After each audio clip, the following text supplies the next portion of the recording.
Hello friends, कल हमने आपको धातुओं के अंतर्गत पारा यानी कि मरकरी को पढ़ाया था। आज हम पारा यानी कि मरकरी से रिलेटेड क्वेश्चनों को देखते हैं। फ्रेंड्स, ये क्वेश्चन अनेकों बार अलग अलग एग्जाम में आए हुए हैं, चाहे वो रेलवे हो, एसएससी हो, पीसीएस हो, आईएएस हो, कोई सा भी एग्जाम हो, प्रत्येक बार अनेकों एग्जाम में आए हुए हैं। तो आओ जानते हैं इनसे रिलेटेड यानी कि पारा यानी कि मरकरी से रिलेटेड क्वेश्चंस। पहला क्वेश्चंस है कि क्विक सिल्वर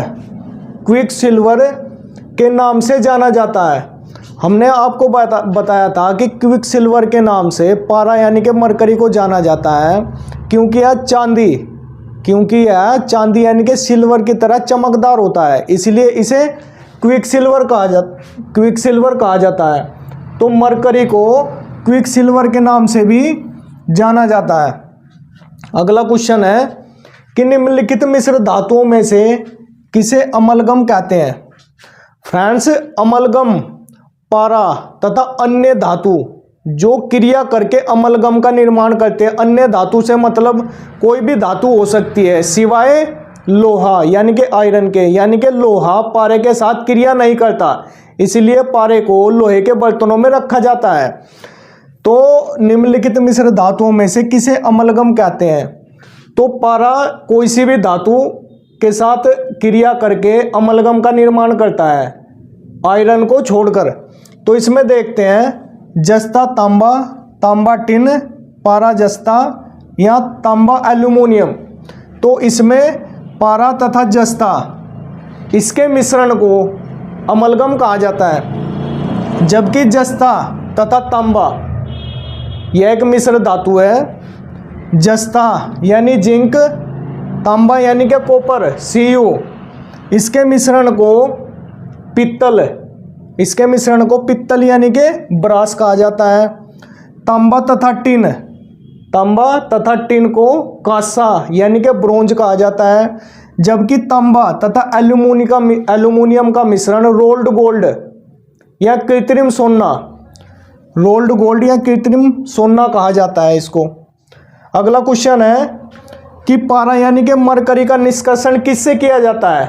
हमने आपको कल बताया था कि पारे का एक अयस्क होता है, एक ओरे होता है सिनेबार, जिससे इसका निष्कर्षण किया जाता है। तो सिनेबार से इसका निष्कर्षण किया जाता है पारे का।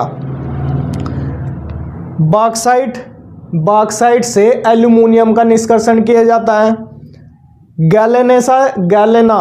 गैलेना से सीसा यानी कि लेड का निष्कर्षण किया जाता है, जबकि पायरोलूसाइट से मैग्नीज का निष्कर्षण किया जाता है। अगला क्वेश्चन है कि मिनी माता रोग किस कारण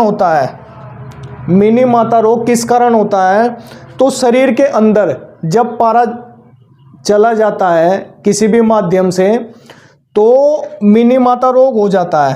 तो पारे के शरीर के अंदर चले जाने से 1956 के दशक में जापान में एक फैक्ट्री में रिसाव के अंतर्गत पारे का रिसाव हो गया था, जिस कारण वहां पर काफी संख्या में लोग बीमार हो गए थे।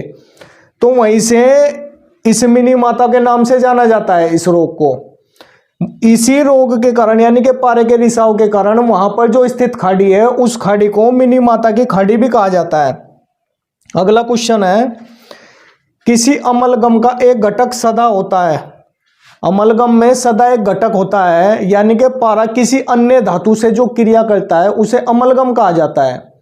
अमलगम का सबसे अच्छा उपयोग दांतों के छिद्र भरने यानी कि दांतों के अंदर जो छेद हो जाते हैं जब आरसीटी करने के बाद, तो उसमें अमलगम को भरा जाता है।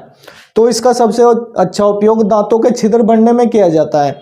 तो एक घटक शायद सदा इसमें मौजूद रहता है, वो होता है मरकरी यानी कि पारा किसी अन्य धातु से क्रिया करके अमलगम का निर्माण करता है, जबकि पारा लोहा यानी कि आयरन से क्रिया नहीं करता।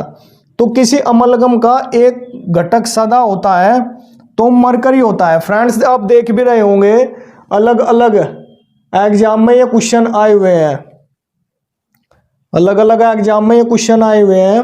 हमने आपको कल बताया भी था मरकरी के बारे में कि इसे Hg से प्रदर्शित करते हैं, इसका संकेत Hg होता है तथा इसका परमाणु क्रमांक यानी कि एटॉमिक नंबर 80 यानी कि 80 होता है। या सामान्य ताप पर, सामान्य ताप में यानी कि नॉर्मल टेम्परेचर पर या कमरे के टेम्परेचर पर, कमरे के ताप पर या द्रव अवस्था यानी कि लिक्विड स्टेट में पाया जाता है। या हल्की सी हीट पाने पर, हल्की सी उष्मा पाने पर एकदम द्रवित हो उठता है।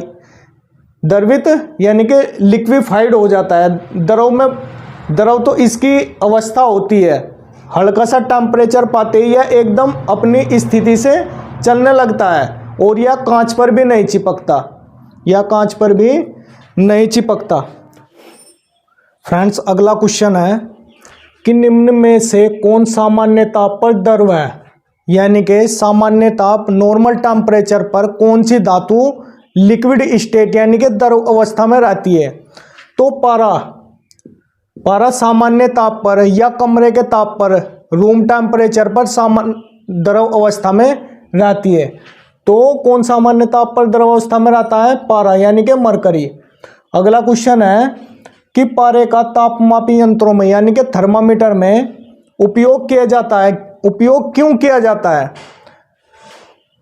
उच्च संचालन शक्ति के कारण, उच्च घनत्व के कारण, उच्च विशिष्ट ऊष्मा के कारण या उच्च द्रव्यता के कारण। हमने कल आपको बताया था कि यह एक चमकीली धातु है, यह एक चमकीली धातु है, इसलिए इसे क्विक सिल्वर के नाम से जाना जाता है, चमकीली धातु होने के कारण। और इसमें उच्च संचालन शक्ति होती है, यानी कि यह हल्का सा ही टेम्परेचर पाकर, मरकरी हल्का सा ही टेम्परेचर पाकर अपने स्थान से दूर चली जाती है। आपने देखा भी होगा थर्मामीटर में, जैसे ही शरीर का टेम्परेचर थर्मामीटर मापता है तो उसमें टेम्परेचर शो कर देता है। तो इसमें उच्च संचालन शक्ति के कारण, उच्च संचालन शक्ति के कारण तापमापी यंत्रों यानी कि थर्मामीटर में मरकरी यानी कि पारे का उपयोग किया जाता है। अगला क्वेश्चन है ट्यूबलाइट। ट्यूबलाइट में कौन सी गैस भरी जाती है। ट्यूबलाइट में आर्गन गैस, आर्गन गैस तथा मरकरी वाष्प तथा पारे की वाष्प या मरकरी वाष्प के साथ आर्गन गैस भरी जाती है। तो ट्यूबलाइट में आर्गन गैस के साथ मरकरी वेपर, आर्गन गैस के साथ मरकरी वेपर यानी कि पारे की वाष्प भरी जाती है। अगला क्वेश्चन है फ्रेंड्स कि पारे को किस धातु के पात्र में रखा जाता है। पारे को किस धातु के पात्र में रखा जाता है। जैसे कि हमने आपको बताया कि पारे को लोहे के पात्रों यानी कि लोहे के बर्तनों में रखा जाता है, क्योंकि आप लोहे के साथ यानी कि आयरन के साथ अमलगम का निर्माण नहीं करता। अगला क्वेश्चन है कि फ्लोरोसेंट ट्यूब में प्रयुक्त होने वाला पदार्थ है। फ्लोरोसेंट ट्यूब यानी कि प्रतिदीप्ति बल्ब में कौन सा रसायन या कौन सा पदार्थ प्रयुक्त किया जाता है। तो आपको बताया कि आर्गन गैस के साथ मरकरी वेपर यानी कि पारे की वाष्प भरी जाती है। मरकरी वाष्प के साथ आर्गन गैस भरी जाती है। फ्लोरोसेंट ट्यूब हो या ट्यूबलाइट हो, इसमें कौन सी गैस भरी जाती है, आर्गन गैस तथा मरकरी वेपर। अगला क्वेश्चन है सिंदूर यानी कि वर्मिलियन का रासायनिक नाम है। सिंदूर यानी कि वर्मिलियन का रासायनिक नाम है, तो इसका रासायनिक नाम है मर्क्यूरिक सल्फाइड, मर्क्यूरिक सल्फाइड। वैसे तो सिंदूर को रेड लेड भी कहा जाता है। मर्क्यूरिक सल्फाइड का उपयोग सिंदूर बनाने में किया जाता है, औषधियों में मकर ध्वज के बनाने में किया जाता है, जल रंग यानी कि वाटर कलर बनाने में किया जाता है। HGS को यानी कि मर्क्यूरिक सल्फाइड को सिनेबार भी कहा जाता है। तो फ्रेंड्स यदि अब तक आपने हमारे चैनल को सब्सक्राइब नहीं किया है तो हमारे चैनल को सब्सक्राइब कीजिए। अगला क्वेश्चन है कि पारा निम्न में से किससे आसानी से प्राप्त किया जाता है। तो पारे को आसानी से प्राप्त किया जाता है, या इस प्रकार भी समझ लीजिए। तो पारे को आसानी से सिनेबार से प्राप्त किया जाता है। सिनेबार यानी कि HGS, इसे HGS भी कहते हैं। सिनेबार को HGS यानी कि मर्क्यूरिक सल्फाइड भी कहा जाता है। तो पारे को आसानी से प्राप्त किया जाता है सिनेबार से, जबकि कैलोमल भी इसका अयस्क है। कैलोमल भी इसका अयस्क है।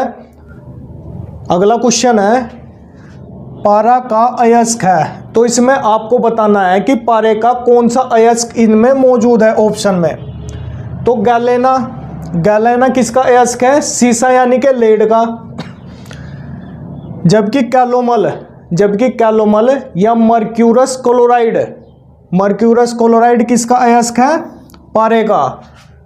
मर्क्यूरस क्लोराइड या कैलोमल का उपयोग इलेक्ट्रोड बनाने में किया जाता है तथा औषधियां बनाने में इसका उपयोग किया जाता है। अगला क्वेश्चन है कि निम्नलिखित में से ऊष्मा का सर्वाधिक उत्तम चालक है। ऊष्मा यानी कि हीट का सर्वाधिक उत्तम चालक है। अधिकतर धातुएं विद्युत तथा ऊष्मा की गुड कंडक्टर यानी कि सुचालक होती है। तो इनमें देखिए आप, जल कोई धातु नहीं है, यह एक यौगिक है। पारा एक, इसमें कौन सा? पारा बेंजीन तथा चमड़ा इसमें ऑप्शन है। तो इसमें ऊष्मा का सर्वाधिक उत्तम चालक होगा, तो इसमें सर्वाधिक उत्तम चालक पारा यानी कि मरकरी होगा। फ्रेंड्स, यह क्वेश्चन आप देखिए UPPCS प्री 2005 में आया हुआ है और मेंस 2014 में आया हुआ सवाल है। अगला क्वेश्चन है कि कोरोसिव सब्लिमेट का रासायनिक सूत्र है। कोरोसिव सब्लिमेट का रासायनिक सूत्र है, इसका रासायनिक सूत्र है HgCl2। HgCl2 यानी कि mercuric chloride. Mercuric chloride corrosive sublimate का रासायनिक सूत्र है। कोरोसिव सब्लिमेट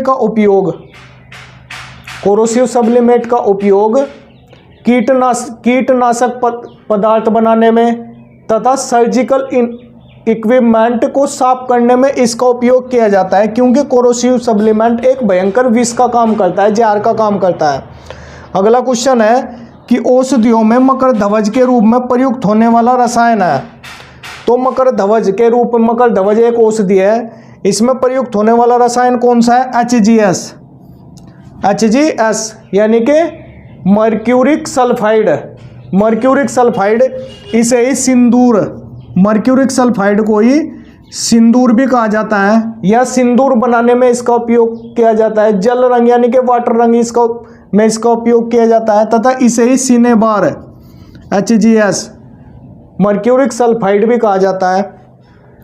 फ्रेंड्स, पारा यानी कि मरकरी से रिलेटेड हमने आपको प्रत्येक क्वेश्चन कराए हैं। कोई सा भी एग्जाम हो, पारा यानी कि मरकरी से रिलेटेड कोई भी क्वेश्चन इस वीडियो से बाहर नहीं आएगा। तो फ्रेंड्स, अगर आपने हमारे चैनल को सब्सक्राइब नहीं किया है तो आप हमारे चैनल को सब्सक्राइब कर लें।